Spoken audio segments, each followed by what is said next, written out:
కొనసాగుతున్న రాష్ట్ర మంత్రివర్గ సమావేశం, శాసన బడ్జెట్ సమావేశాలపై కేబినెట్ భేటీ చర్చ. రాజమండ్రి కల్తీపాలెం మృతుల కుటుంబాలకు ఎక్స్గ్రేషియా ప్రకటన, బాధ్యులను క్షమించేది లేదని సీఎం చంద్రబాబు వార్నింగ్. పెద్దపల్లి జిల్లా రామగుండంలో సిఐటియు నిరసన, సింగరేణి కార్మిక కుటుంబాలకు మంచినీటి అందించాలని డిమాండ్.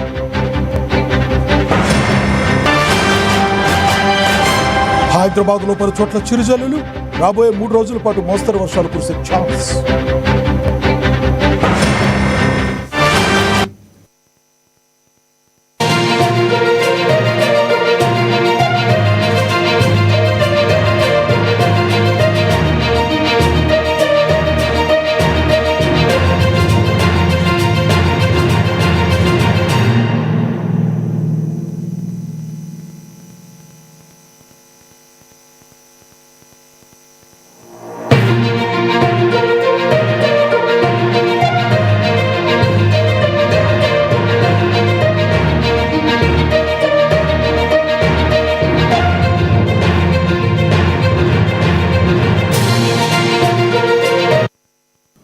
బ్రేకింగ్ న్యూస్ చూస్తున్నాం. రేవంత్ రెడ్డి అధ్యక్షతన సచివాలయంలో కేబినెట్ సమావేశం జరిగింది. మంత్రివర్గ భేటీలో పలు కీలక అంశాలపై, శాసన బడ్జెట్ సమావేశాల నిర్వహణపై ముఖ్యంగా చర్చించారు. వేసవికాలం ప్రారంభమైన నేపథ్యంలో వచ్చే 3 నెలల పాటు తాగునీటి సరఫరా ప్రణాళికపై సమీక్షించారు. అలాగే ఆరోగ్యం, విద్యారంగాలకు సంబంధించిన అంశాలు కేబినెట్ అజెండాలో ప్రాధాన్యం పొందాయి.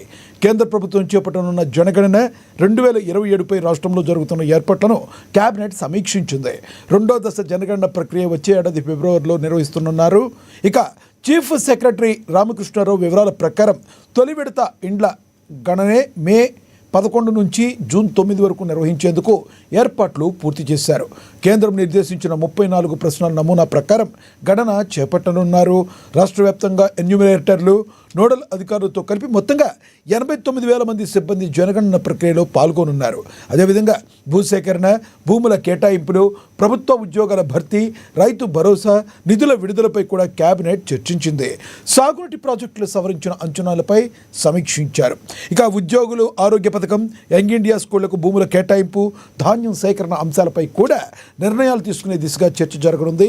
ఇక కేబినెట్ సమావేశంలో తీసుకున్న నిర్ణయాలను త్వరలోనే అధికారికంగా ప్రకటించనున్నారు.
రేవంత్ రెడ్డి అధ్యక్షతన సచివాలయంలో కేబినెట్ సమావేశం జరిగింది. మంత్రివర్గ భేటీలో పలు కీలక అంశాలపై, శాసనసభ బడ్జెట్ సమావేశాల నిర్వహణపై ముఖ్యంగా చర్చించారు. వేసవికాలం ప్రారంభమైన నేపథ్యంలో వచ్చే 3 నెలల పాటు తాగునీటి సరఫరా ప్రణాళికపై సమీక్షించారు. అలాగే ఆరోగ్యం, విద్యారంగాలకు సంబంధించిన అంశాలు కేబినెట్ అజెండాలో ప్రాధాన్యం పొందాయి. కేంద్ర ప్రభుత్వం చేపట్టనున్న జనగణన 2027పై రాష్ట్రంలో జరుగుతున్న ఏర్పాట్లను కేబినెట్ సమీక్షించింది. 2వ దశ జనగణన ప్రక్రియ వచ్చే ఏడాది ఫిబ్రవరిలో నిర్వహించనున్నారు. చీఫ్ సెక్రటరీ రామకృష్ణారావు వివరాల ప్రకారం తొలి విడత ఇండ్ల గణన మే 11 నుంచి జూన్ 9 వరకు నిర్వహించేందుకు ఏర్పాట్లయితే పూర్తి చేశారు. కేంద్రం నిర్దేశించిన 34 ప్రశ్నల నమూనా ప్రకారం గణనను చేపట్టనున్నారు. రాష్ట్ర వ్యాప్తంగా ఎన్యూమరేటర్లు, నోడల్ అధికారులతో కలిపి మొత్తంగా 89,000 మంది సిబ్బంది జనగణన ప్రక్రియలో పాల్గొనున్నారు. అదేవిధంగా భూసేకరణ, భూముల కేటాయింపులు, ప్రభుత్వ ఉద్యోగాల భర్తీ, రైతు భరోసా నిధుల విడుదలపై కూడా క్యాబినెట్ చర్చించింది. సాగునీటి ప్రాజెక్టుల సవరించిన అంచనాలపై సమీక్షించారు.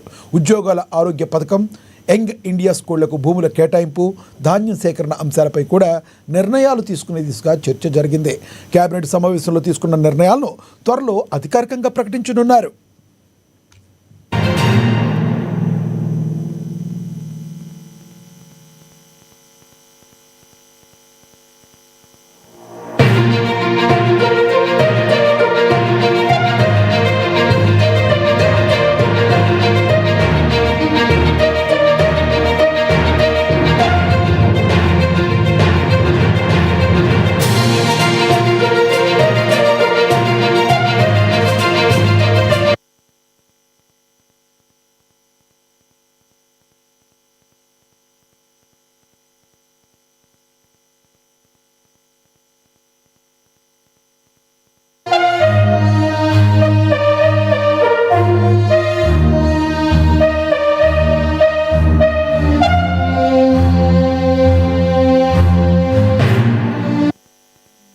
బ్రేకింగ్ న్యూస్ చూస్తున్నారు. రాజమండ్రిలో కల్తీ పాల ఘటన అత్యంత బాధాకరమని ఏపీ సీఎం చంద్రబాబు అసెంబ్లీలో పేర్కొన్నారు.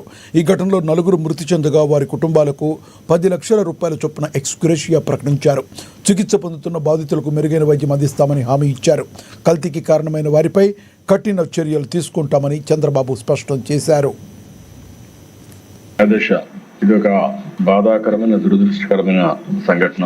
దీన్ని ఎవరైతే ఇప్పటికే మీరు చూసే ఈ సంఘటన కూడా ఇప్పుడే మినిస్టర్ గారు ఎక్స్ప్లెయిన్ చేశారు. కిమ్స్ ఆసుపత్రి సమాచారం ప్రకారం వాంతులు, కడుపు నొప్పి, మూత్రం నిలిచిపోవడం, డయాలసిస్ సమస్యతో పేషెంట్లు వచ్చారు. వీళ్ళందరూ కూడా లాలాచెరువు ప్రాంతంలోని చౌడేశ్వర్ నగర్, స్వరూప్ నగర్కి చెందినవారు. క్లినికల్ పరీక్షల్లో రక్తంలో యూరియా మరియు సీరం కెరియాటిన్ స్థాయిలు పెరిగినట్లు గమనించారు. ఇమ్మీడియట్ గా ఆ నమూనాలని తీసుకుని ఎక్కడి నుంచి వస్తుంది, సోర్స్ ఏంటి, అన్ని విధాలు కూడా ఎంక్వైరీ చేస్తున్నారు.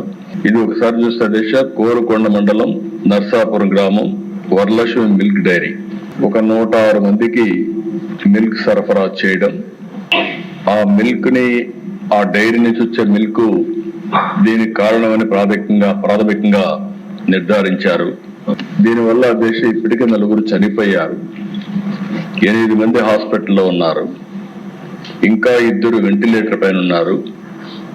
ఇవన్నీ కూడా ఎప్పటికప్పుడు మానిటర్ చేస్తూ వీళ్ళు కూడా చనిపోయిన వాళ్ళని చూస్తే 3 అయితే 70 years అబవ్ ఉన్నారు. కృష్ణవేణి 74, రాధాకృష్ణమూర్తి 76, శేషగిరిరావు 72, రమణి మాత్రం 58. 2 మహిళలు, 2 పురుషులు ఉన్నారు. అయితే దిశ ఇవన్నీ చూసిన తర్వాత మొత్తం నమూనాలను కూడా తీసుకుని డిఫరెంట్ ల్యాబ్స్ కి టెస్టింగ్ పంపించారు. ఎవరైతే దీనికి ప్రధాన కారణమైనటువంటి వ్యక్తి పోలీస్ డిపార్ట్మెంట్ కస్టడీలో కూడా తీసుకున్నారు. ఇన్వెస్టిగేషన్ ముమ్మరంగా జరుగుతూ ఉంది. ఈ నమూనాలు కూడా state food laboratory Hyderabad, state food laboratory Visakhapatnam, Vimta labs Hyderabad నమూనాలు పంపించారు. కేసు కూడా ఎవరైతే మృతురాలు తాడు కృష్ణవేణి కుమారుడు సీతారామయ్య ఇచ్చారు, దాన్ని ఆధారంగా చేసుకుని 194 సెక్షన్ కింద, బిఎన్ఎస్ఎస్ కింద, సెక్షన్ 174 సిఆర్పిసి కింద కేసు కూడా బుక్ చేశారు. ఇతను ఎవరైతే డైరీ మెయింటైన్ చేస్తున్నాడో అద్దాల గణేశ్వరరావు, అతన్ని పోలీసులు తీసుకుని మొత్తం కూడా ఇన్వెస్టిగేషన్ చేస్తున్నారు. ఏదేమైనా దిశ అన్ని విధాలు కూడా 360 డిగ్రీ ఇప్పుడే మంత్రి గారు చెప్పినట్టు ఎంక్వైరీ చేస్తున్నాం.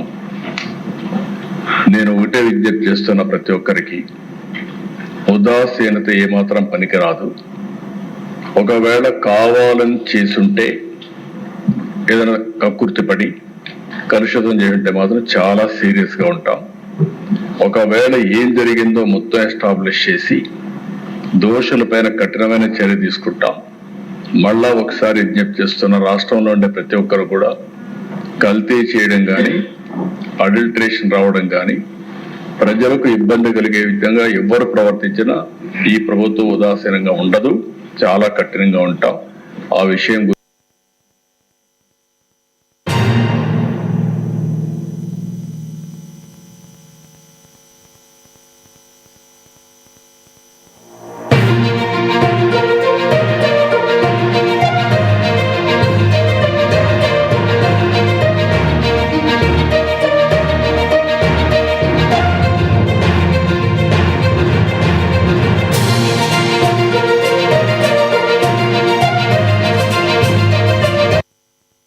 బ్రేకింగ్ న్యూస్ చూస్తున్న ఉపరితల ద్రోణి ప్రభావంతో రాబోయే 3 రోజుల పాటు తెలంగాణలో వర్షాలు కురిసే అవకాశం ఉందని హైదరాబాద్ వాతావరణ కేంద్రం ప్రకటించింది.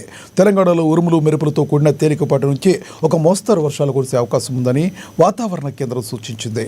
బంగాళాఖాతంలో ఏర్పడిన ఉపరితల ద్రోణి దక్షిణ అంతర్గత కర్ణాటక ప్రాంతం నుంచి మార్త్వాడ వరకు ద్రోణి సగటు సముద్ర మట్టం నుంచి 0.9 కిలోమీటర్ల ఎత్తులో ఏర్పడినట్లుగా వాతావరణ కేంద్రం తెలిపింది. వెస్ట్ బెంగాల్ ప్రాంతం నుంచి తూర్పు కోస్తా ఆంధ్ర తీరం వరకు ఒడిషా మీదుగా సగటు సముద్ర మట్టం నుంచి 0.9 కిలోమీటర్ల ఎత్తులో మరొక ద్రోణి ఇవాళ ఏర్పడినట్లుగా పేర్కొంది.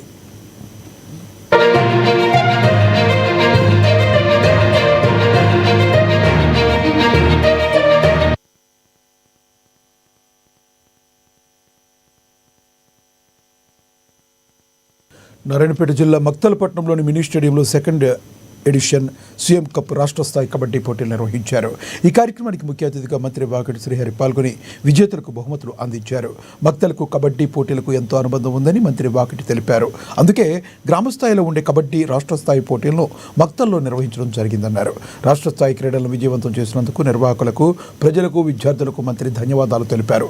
ప్రతి క్రీడాకారులకు గెలుపోటములు సహజమని, ఓడిపోతే కుంగిపోకూడదని, గెలిస్తే పొంగిపోకూడదని మంత్రి సూచించారు. రాబోయే రోజుల్లో మరిన్ని రాష్ట్ర స్థాయి క్రీడా పోటీలను మక్తల్లో నిర్వహిస్తామని పేర్కొన్నారు.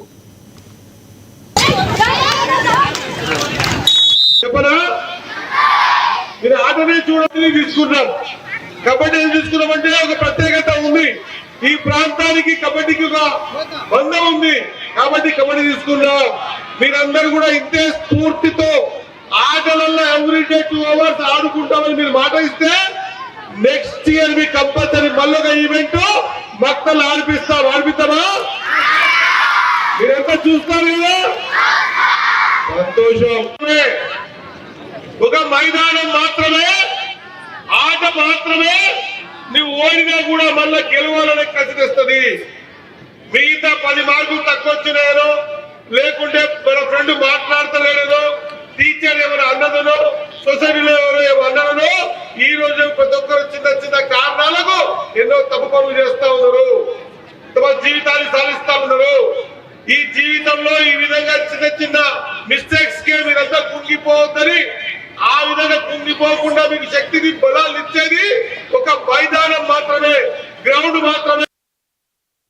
రాజేంద్ర నగర్ నియోజకవర్గంలోని బుద్వేల్కు చెందిన హరిచరణ్ గౌడ్ను రవాణా శాఖ మంత్రి పొన్నం ప్రభాకర్ పరామర్శించారు. కొన్ని రోజుల క్రితం మలేషియా నుంచి భారత్కు వస్తుండగా శంషాబాద్ ఎయిర్పోర్ట్లో కాలు జారి పడిపోవడంతో ఆయన కాలికి గాయమైంది. ప్రస్తుతం నొప్పితో బాధపడుతున్న హరిచరణ్ గౌడ్ను మంత్రి ఈరోజు ఆయన నివాసానికి వెళ్లి ఆరోగ్య పరిస్థితిని అడిగి తెలుసుకున్నారు. వైద్యుల సూచనల మేరకు చికిత్స కొనసాగిస్తూ విశ్రాంతి తీసుకోవాలని సూచించారు. హరిచరణ్ గౌడ్ త్వరగా కోలుకుని మామూలుగా జీవితానికి తిరిగి రావాలని ఆకాంక్షించారు. కుటుంబ సభ్యులకు ధైర్యం చెప్పి అవసరమైన సహాయం అందిస్తామని హామీ ఇచ్చారు.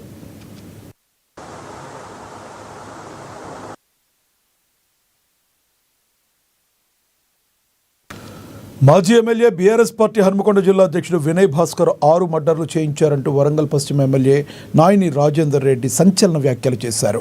4వ డివిజన్ కాంగ్రెస్ కార్యకర్తపై అక్కడ బీఆర్ఎస్ పార్టీకి చెందిన కార్పొరేటర్ బొంగు అశోక్ యాదవ్ కత్తితో దాడి చేయడాన్ని తీవ్రంగా ఖండిస్తున్నామని, వెంటనే చర్యలు తీసుకోవాలని వరంగల్ పోలీస్ కమిషనర్ సన్ప్రీత్ సింగ్కు ఎమ్మెల్యే నాయని రాజేందర్ రెడ్డి ఫిర్యాదు చేశారు. అనంతరం రాజేందర్ రెడ్డి మీడియాతో మాట్లాడుతూ రాష్ట్రంలో కాంగ్రెస్ పార్టీ అధికారంలో ఉన్న బీఆర్ఎస్ దాడులు కాంగ్రెస్ నాయకులపై మాత్రం తగ్గడం లేదని అన్నారు. గతంలో తోట పవన్పై దాడి చేశారు. ఇప్పుడు 4వ డివిజన్ కాంగ్రెస్ కార్యకర్తపై దాడి చేసి చంపేందుకు ప్రయత్నించారన్నారు. 10 సంవత్సరాలు అధికారంలో ఉండి ఏం చేశారో చెప్పలేకుండా కేవలం సెంటిమెంటు, కులాలు, మతాల మీద మాత్రమే రాజకీయాలు చేస్తున్నారని ఆరోపించారు. 2023లో మాడ వీధుల పైన అధికారుల సమావేశంతో పాల్గొన్న వినయ్ భాస్కర్ గుడిసెలు తొలగించాలని తీర్మానం చేసి ఇప్పుడు తమపై నిందలు మోపుతున్నారన్నారు. వినయ్ భాస్కర్ పై పీడీ యాక్ట్ నమోదు చేసి నగర బహిష్కరణ చేయాలని డిమాండ్ చేశారు. 4వ డివిజన్ కాంగ్రెస్ కార్యకర్తపై దాడి చేసిన వ్యక్తులపై రౌడీ షీట్ ఓపెన్ చేయాలని ఆయన డిమాండ్ చేశారు. ఆ రోజు కూడా వాస్తవం చెప్తాను, అన్షెట్టి మురళిని చంపింది కూడా వినయ్ భాస్కర్. 6 మర్డర్లు చేసిండు అని చెప్తాను. ఇవాళ 6 మర్డర్లు చేసిండు. ఇవాళ వడ్డపల్లిలో ఒక ముస్లిం అతన్ని పాచాని, తర్వాత ఒక గౌడుని, ఇన్ని ఏసీలు పెట్టి ఇవన్నీ ఎంక్వైరీ చేసి బయటికి తీయాలని కూడా చెప్పడం జరిగింది. మీరు చేసిన కథలన్నీ బయటికి తీయాలి. దాన్ని దొంగతనం ఎట్లున్నారు ఒక్కొక్కడు.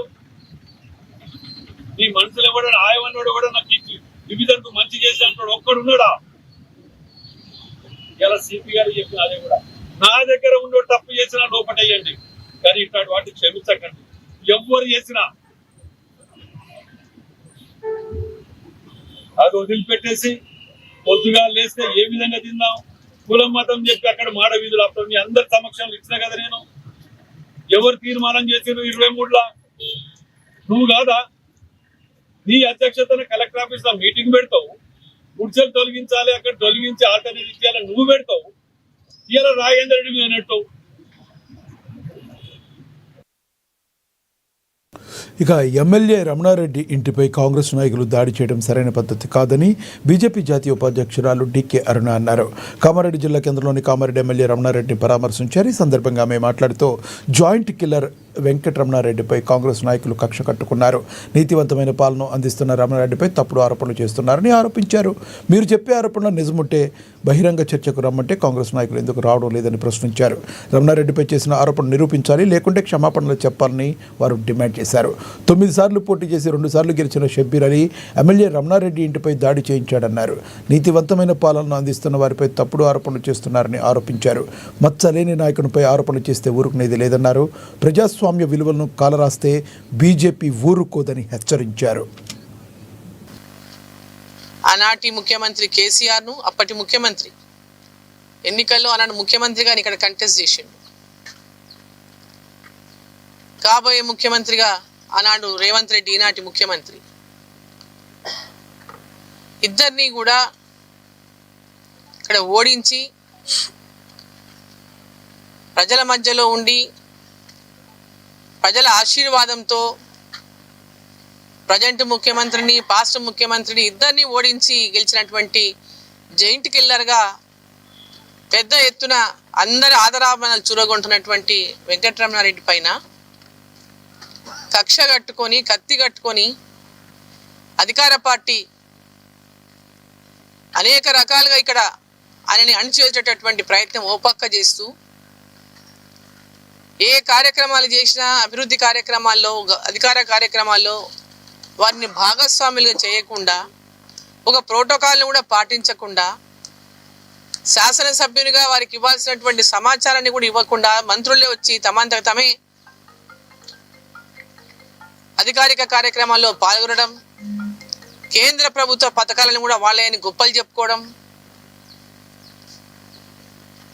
ఈరోజు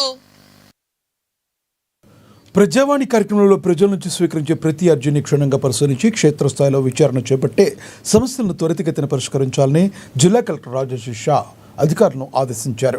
సోమవారం కలెక్టరేట్ సమావేశ మందిరంలో నిర్వహించిన ప్రజావాణి కార్యక్రమంలో కలెక్టర్ పాల్గొని జిల్లాలోని వివిధ ప్రాంతాల నుంచి వచ్చిన ప్రజల అర్జీలను స్వయంగా స్వీకరించారు. ఈ సందర్భంగా ఆయన మాట్లాడుతూ ప్రజావాణి ద్వారా వచ్చే ప్రతి దరఖాస్తు ప్రజల సమస్యలను నిర్లక్ష్యం చేయకుండా శాఖల వారీగా సమీక్షించి నిర్ణీత గడువులో పరిష్కరించాల్సిన బాధ్యత అధికారులపై ఉందని స్పష్టం చేశారు. ఇందిరమ్మ ఇళ్ల మంజూరు, సామాజిక భద్రత, పెన్షన్లు, ఉపాధి హామీ పనులు, భూభారతి సమస్యలు తదితర అంశాలకు సంబంధించి మొత్తంగా 98 అర్జీలు అందించినట్లుగా తెలిపారు. ఆయా అర్జీలను సంబంధిత శాఖలకు వెంటనే పంపించి సమస్యల పరిష్కారానికి అవసరమైన చర్యలు చేపట్టాలని అధికారులను ఆదేశించారు. ప్రజలకు న్యాయం చేయడమే లక్ష్యంగా పనిచేయాలని, సమస్యల పరిష్కారంలో జాప్యం జరగకుండా నిరంతర పర్యవేక్షణ చేపట్టాలని సూచించారు.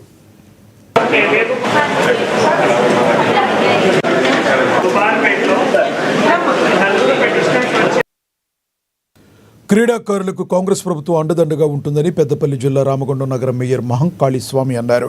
ఈ మేరకు సింగరేణి గోదావరికని సింగరేణి స్టేడియంలో జరుగుతున్న రామగుండం ప్రీమియర్ క్రికెట్ లీగ్ పోటీలను ఆయన ప్రారంభించారు.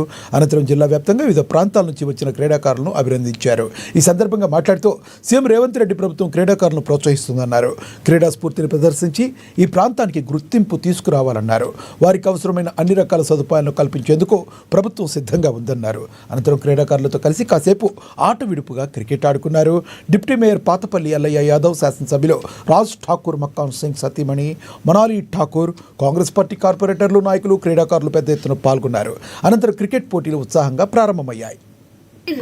బ్యాక్గా తెచ్చి పునర్వైభవం తేవాలని మేము కోరుకుంటా ఉన్నాం.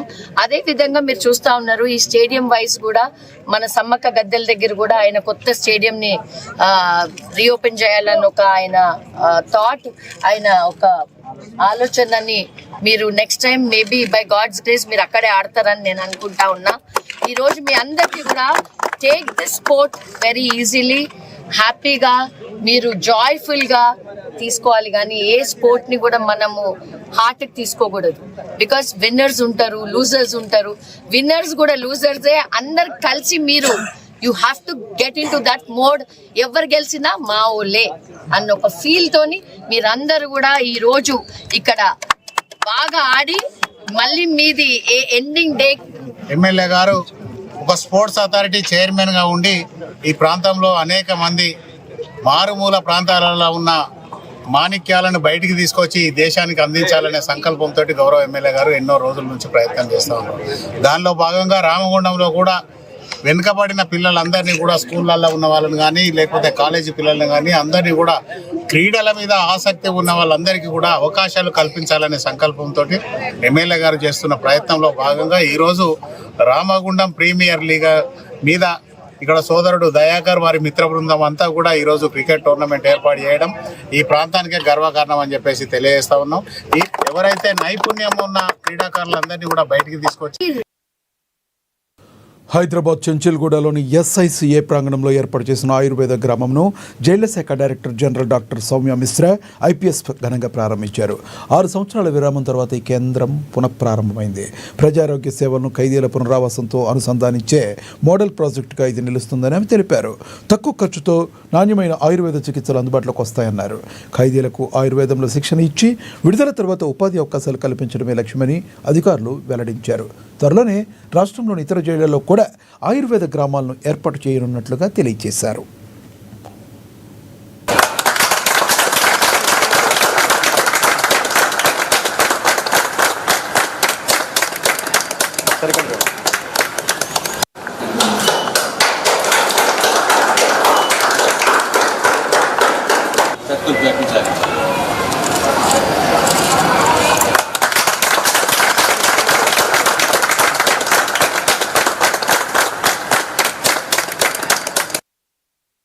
పెద్దపల్లి జిల్లా రామగుండంలో సింగరేణి యాజమాన్యం నిర్మిస్తున్న గ్రావిటీ ఫిల్టర్ బెడ్ వద్ద సిఐటియు నిరసన చేపట్టింది.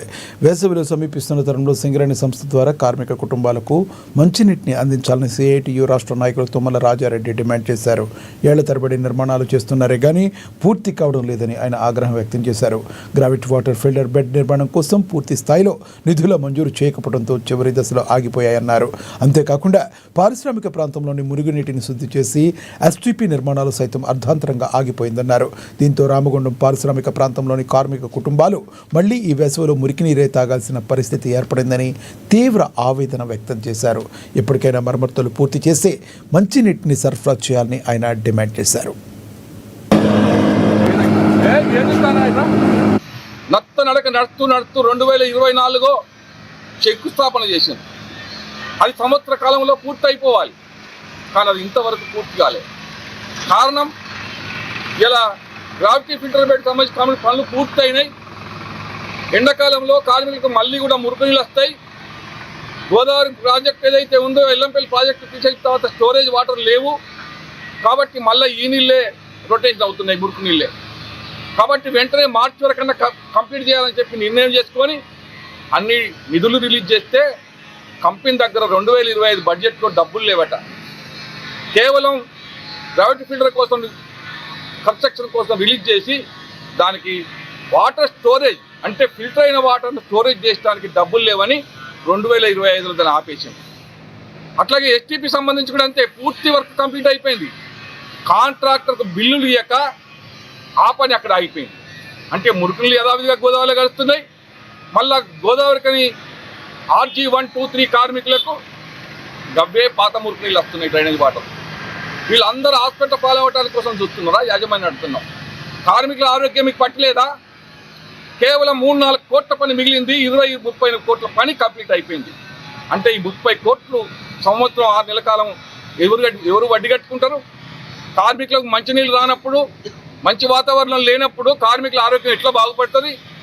కంపెనీ దగ్గర 2-3 కోట్ల కోసం ఇంత ఇబ్బంది పడుతున్నారు కదా.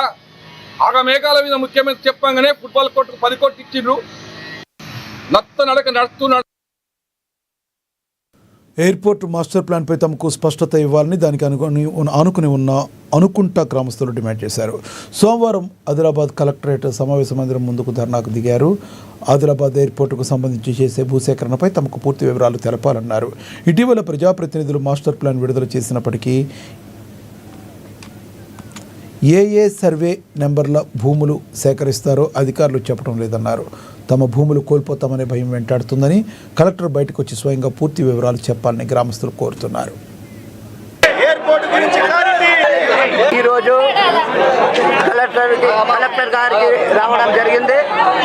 మా యొక్క ఎయిర్పోర్ట్ భూముల గురించి నానా రకాలుగా మ్యాపులు వస్తున్నాయి సోషల్ మీడియాలలో. మరి ఇంతకుముందు ఎమ్మెల్యే ఎంపీ గారు కూడా మీడియా ముందు ప్రకటించడం జరిగింది. ఆదిలాబాద్లో ఎయిర్పోర్ట్ అవుతున్నది, తప్పకుండా అవుతుంది, దీన్ని మీరు ఎవరు కూడా వ్యతిరేకించద్దని చెప్పిండ్రు. మరి ఆ ఎయిర్పోర్టుకు రన్వే కోసం మా భూములే పోతున్నాయి కనుక మేము కలెక్టర్ దృష్టికి రావడం జరిగింది. మరి పోతున్నాయా పోకలేవా, ఫేక్ మీడియానా, ఇది ఫేక్ సర్వేలా అని చెప్పడం తెలుసుకోవడం కోసం కలెక్టర్ గారి తాటికి రావడం జరిగింది.